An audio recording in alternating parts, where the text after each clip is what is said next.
continuing the last video. Now we are going to see public distribution system. What is public distribution system? Public distribution system is a government sponsored chain of shops entrusted with the work of distributing basic food and non-food commodities to the needy section of the society at a very cheap price. The nature, scope and functioning varies from state to states. So public distribution system. Public distribution system, apart from the ensuring food security to the poor people as a part of certain administrative measures, public distribution system is also expected to be strengthened. Measures to prevent black marketing and overcharging by the traders need to be enforced. The increase in food grain production need not result in increase in access to food for all. Given the unequal distribution of income and the level of poverty that persists in Indian economy, the government took steps to distribute food grains at a subsidized rate through the public distribution system. So the nature, scope and functioning public distribution system is varies from state to states. This is varies or differ from state to states. While Tamil Nadu has adopted an universal PDS, public distribution system, the rest of the states in India had a targeted BDS. So two systems are there in India. One is universal public distribution system, then another one is targeted public distribution system. But Tamil Nadu has followed universal public distribution system. Under the universal public distribution system, all the family ration cards holders are entitled to the supplies from public distribution system. In the target public distribution system, the beneficiary are identified based on certain criteria and given their entitlements, leaving out the rest.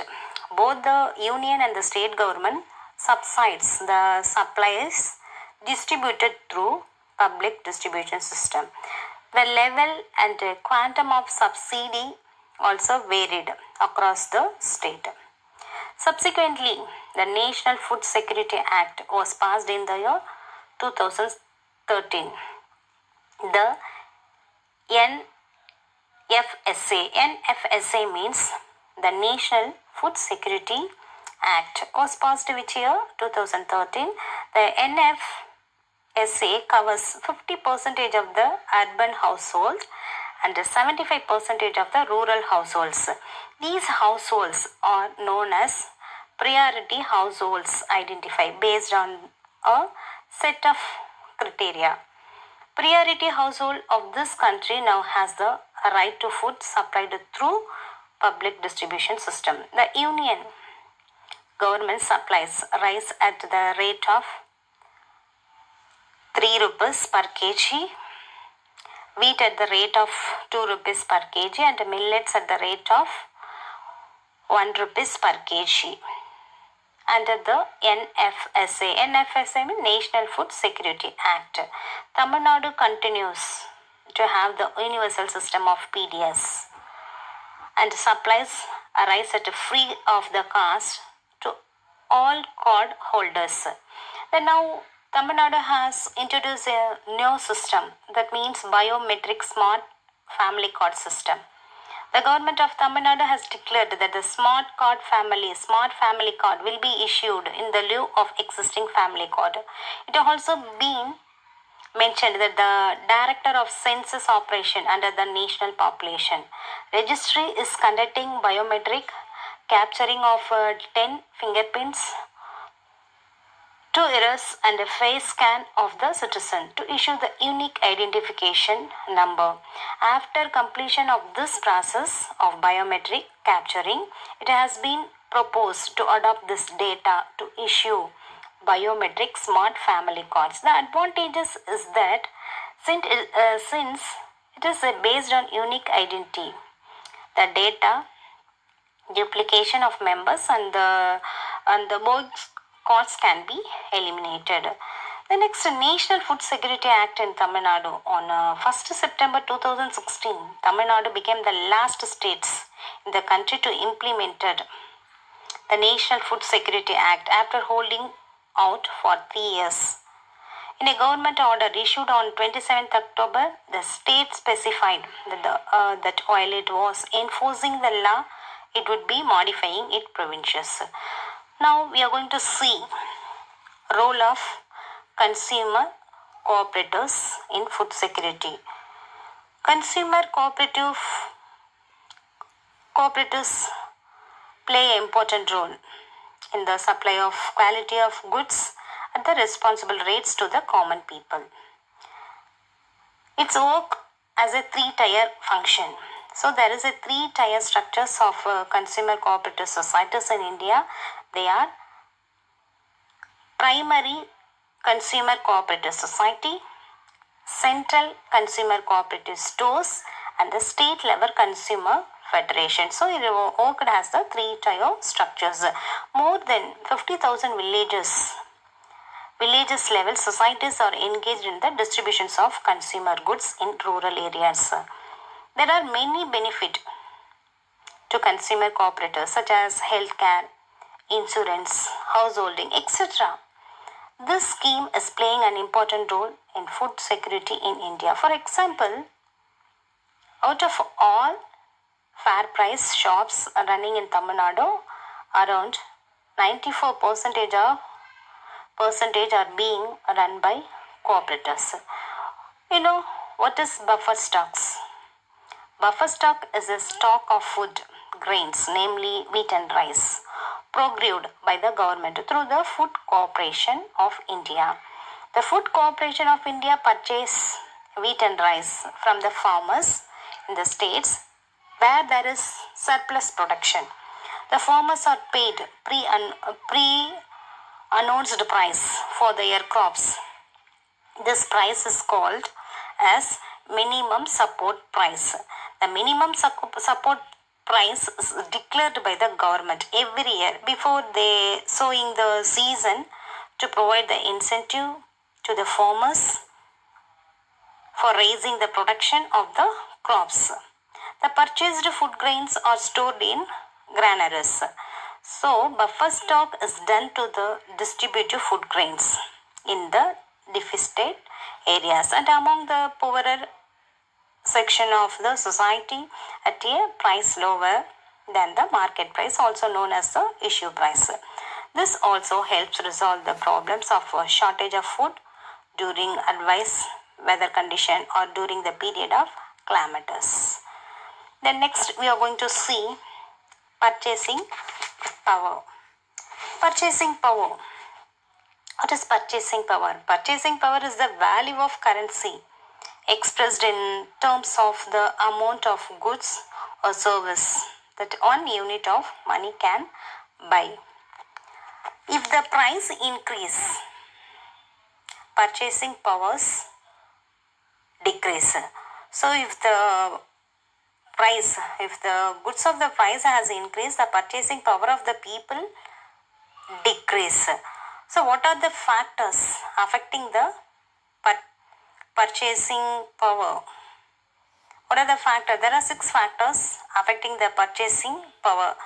First one is overpopulation. First and foremost cost or affecting factor is overpopulation, increasing prices of essential goods, demand for goods, price of goods affect the value of currency, production and supply of foods, poverty and inequality. The last one is, now first we'll learn overpopulation.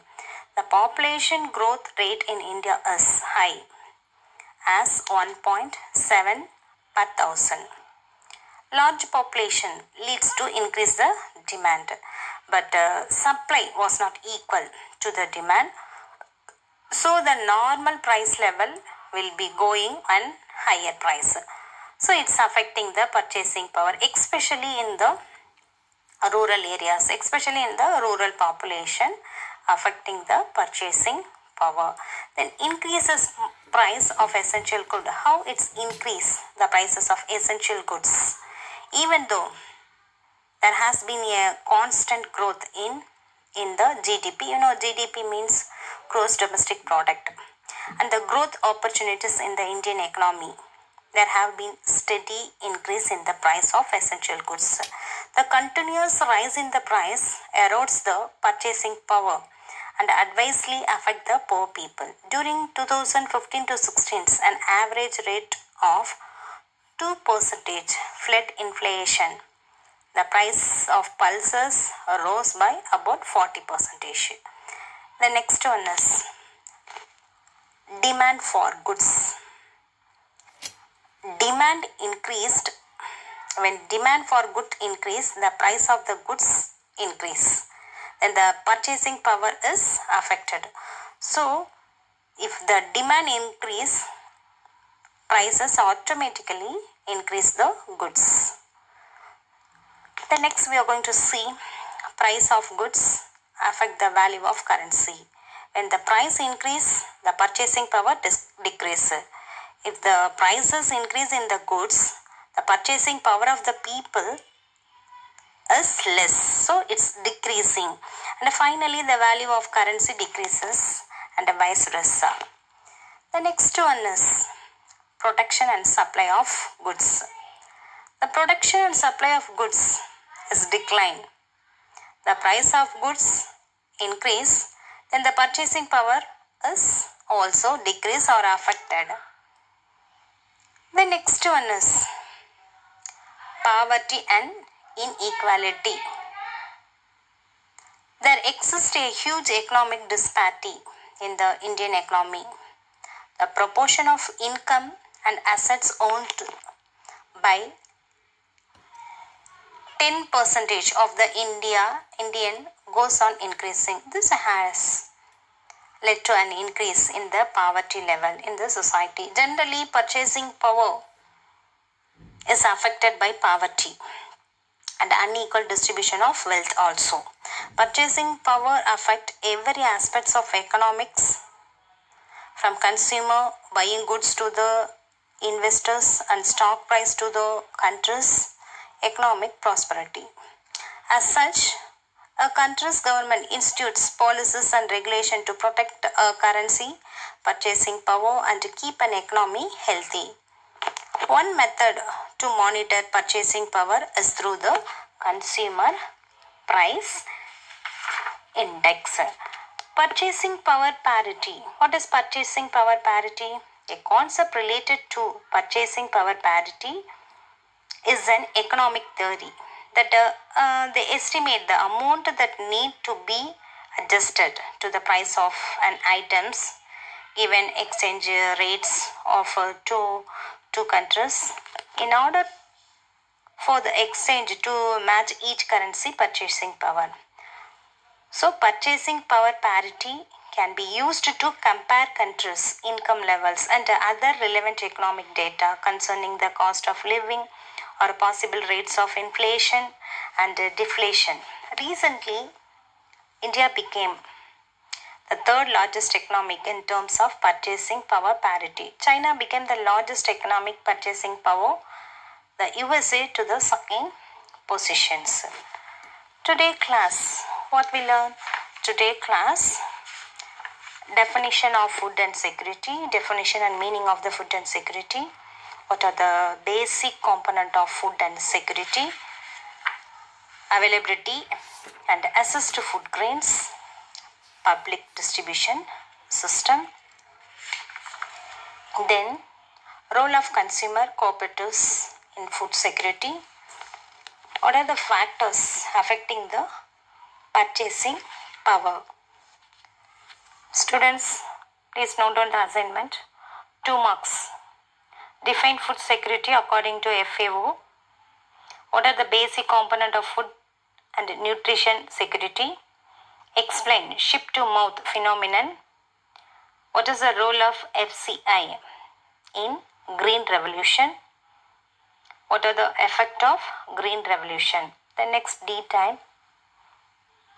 Why the Green Revolution was born? explain minimum support price, elaborate the public distribution system. Thank you, students.